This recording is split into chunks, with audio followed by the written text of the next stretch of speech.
Tava falando sobre a nossa última conversa, ainda era ministro da Infraestrutura. E, cara, agora tu é candidato a governador de São Paulo. Ah, por que São Paulo? Porque assim, você é do Rio. Por que que tu veio... Bom, vamos lá. Esse negócio de sou do Rio é um negócio engraçado também, porque todo mundo. E quando eu cheguei aqui em São Paulo, muita gente da imprensa e os Aham. adversários começaram a rotular de uma forma até meio pejorativa e incompatível com a grandeza de São Paulo e com a forma como São Paulo recebeu todo mundo. Ah, o carioca, o carioca, o carioca. Bom, eu nasci no Rio e morei no Rio até os 2 anos de idade. Depois, meus pais se mudaram para Brasília, eu fui com Então é eles. falso que tu cresceu no Rio. É falso. É Tá. falso.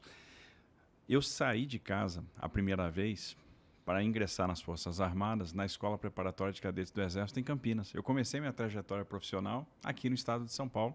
Fui aluno da SpaceX, lá eu terminei meu ensino médio. Depois fui para a Academia Militar.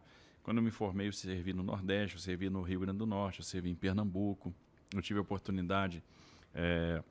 Aí voltei para o Rio, realmente, mas como estudante de engenharia, que eu fiz a graduação no Instituto Militar de Engenharia, eu fiz o mestrado no Instituto Militar de Engenharia.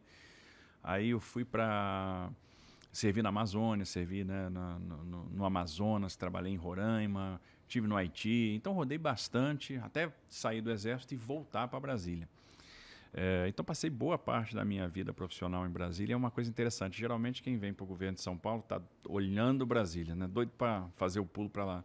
Eu sou um cara de Brasília que está vindo para cá.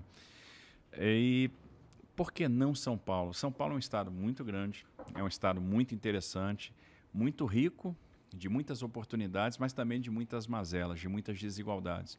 Tem um desafio aqui grandioso, um desafio enorme. Ao longo da vida a gente vai ganhando ferramentas, né? A nossa trajetória vai nos impondo uma série de desafios. E a pergunta que a gente sempre se faz é o seguinte: será que eu não consigo trazer toda a bagagem que eu tenho para cá? Será que eu não vou conseguir fazer a diferença na vida daquelas pessoas que estão em situação de rua? Se eu não vou conseguir melhorar o ensino? Se eu não vou conseguir melhorar a infraestrutura? Embora a infraestrutura seja boa, mas tem muita coisa para fazer. E aí a gente percebe, eu acho que dá, eu entendo que sim, eu entendo que a gente pode construir aqui um bom time, montar um bom plano e fazer a diferença, que é o que interessa no final das contas. O presidente me colocou esse desafio, era importante para ele ter alguém alinhado com ele, concorrendo aqui em São Paulo, então tinha uma questão política de fundo também. Relutei, e aí uma coisa interessante. Relutou? Relutei. Sabe por quê? A gente tem medo.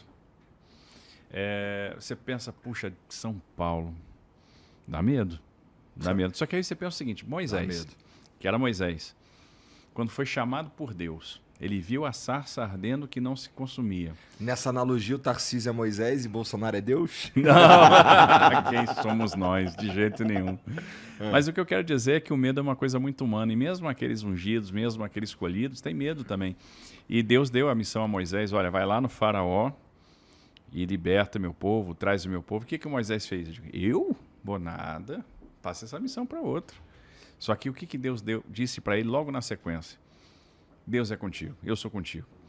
E eu recebi essa mensagem muitas vezes. Eu sou um cara muito cristão, muito espiritualizado, e eu entendi que era um projeto de Deus, porque não é normal a quantidade de porta que se abriu desde que a gente tomou a decisão de vir para cá, para São Paulo. É uma coisa impressionante. O que tu quer dizer com isso? Portas que se abriram. Vou dar o primeiro exemplo. Primeira porta que se abriu: a decisão do Geraldo Alckmin de concorrer Com Lula. Aham. com Lula. Ou seja, ele dá uma guinada à esquerda, ele, de certa forma, puxa o freio de mão, dá um cavalo de pau, um 180 na trajetória dele, uma coisa que o próprio eleitorado dele nunca entendeu. Como assim? Né? Você vai com a esquerda, você combateu a esquerda a sua vida toda. Mas isso abriu uma porta. Na verdade, você tinha uma massa de eleitores no interior que ficou desamparada, que ficou sem uma referência. Ele era a referência para essa turma. E outras coisas foram acontecendo, as portas foram se abrindo, a gente foi consolidando essa candidatura, construímos um time de plano de governo, construímos um plano, as pessoas foram aderindo a esse plano e a gente foi se fortalecendo e a gente vai se apaixonando pelo plano. A gente vai conversando com as pessoas, vai percebendo: puxa, eu podia fazer a diferença aqui, isso aqui dá para fazer. E eu nunca pedi a Deus assim: olha, eu quero ser o governador de São Paulo, eu quero ganhar a eleição. Eu sempre pedi a Deus: faça segundo a sua vontade, porque se for da sua vontade, que eu possa ser um instrumento, que eu possa montar um bom time, fazer a diferença, que dê certo. E se não for, que não dê. E eu tenho que entender isso. E Deus está abrindo as portas. E sempre fiz isso, sempre coloquei nas mãos de Deus. Então, é um desafio enorme, Um desafio muito importante. Eu sei que eu ia ter um papel importante na própria eleição presidencial, porque o presidente precisava de alguém aqui do lado dele no maior colégio eleitoral do Brasil. E tem um compromisso com as pessoas. E cada vez que o tempo vai passando, que a gente vai conversando com as pessoas, a gente vai vendo o seguinte, que as pessoas estão depositando esperança em você. E a gente não pode falhar. A gente tem que corresponder. Tem muita gente que acredita em você e a gente tem que fazer a diferença.